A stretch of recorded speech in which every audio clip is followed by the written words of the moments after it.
Seanca për shqyrtimin e kërkesës serbe për ekstradimin e liderit të Aleancës për Ardhmërinë e Kosovës, Ramush Haradinaj, në Kolmar të Francës, do të zhvillohet më 9 shkurt. Prokuroria serbe ka dorëzuar në gjykatën franceze dosjet me pretendimet për krime lufte. Lënda e sajuar dhe motivuar politikisht nga ana e Serbisë i është dorëzuar zotit Haradinaj dhe mbrojtjes. Seanca për shqyrtimin e lëndës ekstraduese do të mbahet më datë 9 shkurt 2017, konfirmon avokati Tjeranit Koci. Ai e shoqëron postimin me një foto me Haradinaj në Kolmar. Asgjë nuk e ndal Haradinajn, përfundon postimin e tij Koci. Ramush Haradinaj, i cili është arrestuar më 4 janar në bazë të një flete arresti serb, është në liri me kusht në pritje të seancës për shqyrtimin e kërkesave serbe.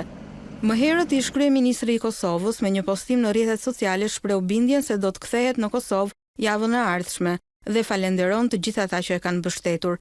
Më lejoni që edhe një herë t'ju falenderoj për mbështetjen ndaj meje të manifestuar gjithë të ditë, si dhe për besimin e palëkundur se gjithçka rreth ndalesës time, këtë herë ishte politike, përfundon statusi i Haradinajt.